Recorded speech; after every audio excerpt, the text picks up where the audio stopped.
I can still hear that voice.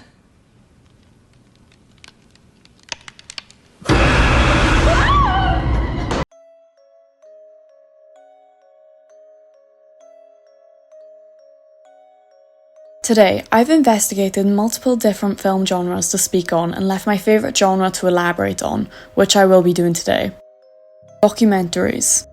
Documentaries are non-fiction film series that document for reality for instruction, education, or maintaining a historical record. Documentaries can include narrations, interview, facts, and figures. Documentaries can be about anything from true crime to nature and tell a story that actually happened. For example, Blackfish is a whale documentary documenting the real story of a killer whale named Tilikum.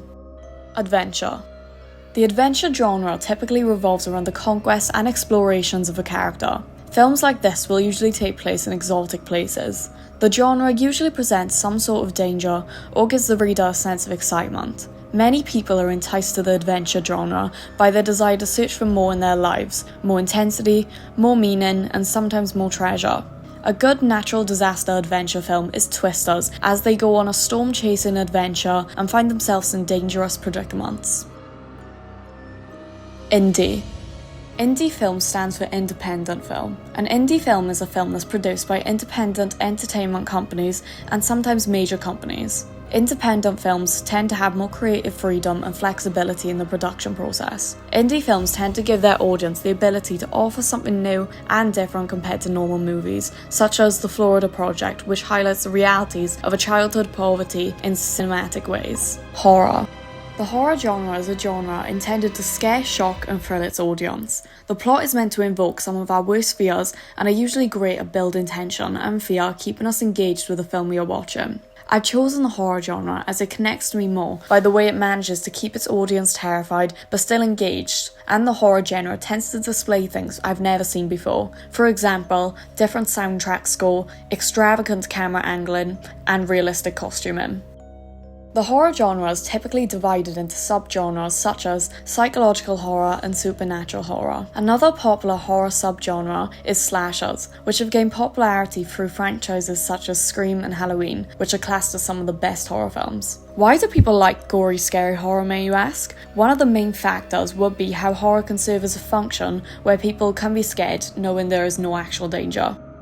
I've chose to analyse 28 Weeks Later to use as an example and speak on horror mise-en-scene. Mise-en-scene is a variety of film techniques filmmakers use, such as camera angles, costuming, sound, props, lighting, and facial expressions. By using these techniques, the audience is told the story by what they see, rather than told. 28 Weeks Later analysis. I've watched the 6.5-minute opening scene of Rage Virus film 28 Weeks Later, and have analysed the entire mise-en-scene of the scene, which I will be pointing out now. 28 Weeks Later is a post-apocalyptic horror film regarding a rage virus that infects the entire world. We can see what type of film this is from the jump, from the eruption consisting in the opening scene. From the beginning of the opening scene, the atmosphere is set. A group is presented to us eating silently in a dark, eerie-looking room, only lit by candles. Immediately, this categorises with other horror films set in that scary, uncomfortable atmosphere from the start. Once commotion breaks out by an attack from the enraged infected people, we can tell who's infected and who's not by the infected's costuming. They're dressed casually like normal people, yet with red eyes and blood all over them, presenting them looking zombie-like. This costuming mise-en-scene is important as we can easily tell the difference between the infected and uninfected, and the infected costuming helps communicate the character's personality and intentions more. The infected's facial expressions can also help us determine who's dangerous, and we see and hear that by the infected's screams and wide-faced abnormal expressions that they present danger. As the infected break into the house, we only see one person trying to fend the group using a crowbar that he coincidentally found. We can tell that none of this group had planned for an attack, as their only plan is to try and outrun the infected. Music typically separates when safe and dangerous situations are about to take place. For example, when the infected are attacking and chasing the group, the music gets loud and heavier, presenting increasing danger to us. As the scene progresses, we see the group attempt to flee from the danger, although majority of the group is killed. A couple and kid flee upstairs and they are followed. The husband signals to the wife to leave the kids as it will help their own safety. The wife refuses to go back and the infected break in between the couple and the kid. This makes for a tense scene as we see both the characters' facial expressions staring directly at each other as the wife screams at him to help. Ultimately, the husband locks his wife and kid in that room, ensuring his own safety with an opportunity to escape. This scene is important as it makes us feel the characters in the situation and make an opinion on what he couldn't or could have done to save his wife.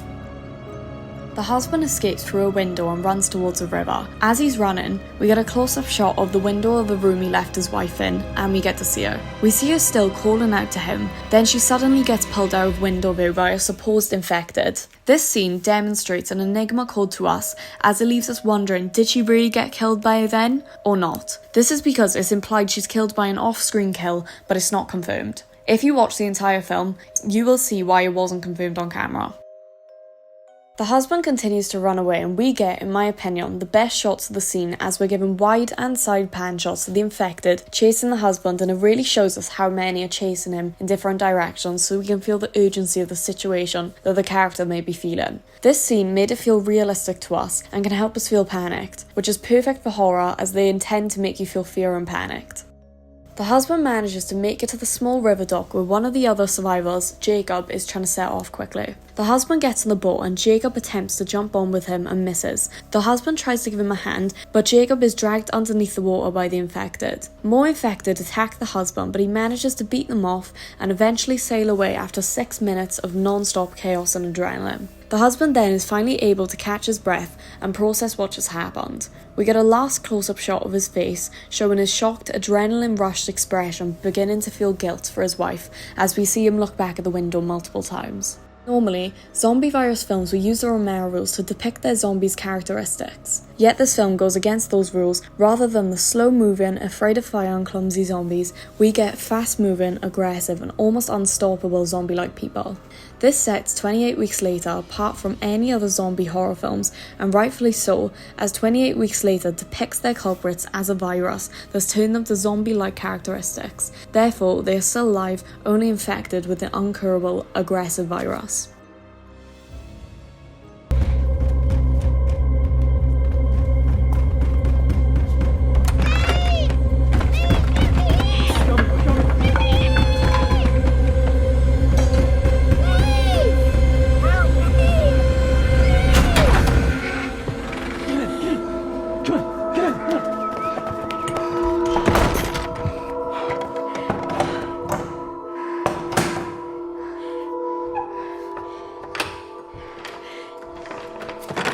The sound effects, music, facial expressions and different shots used during the opening scene set the atmosphere of a horror film to us and displays to us what is happening rather than telling us.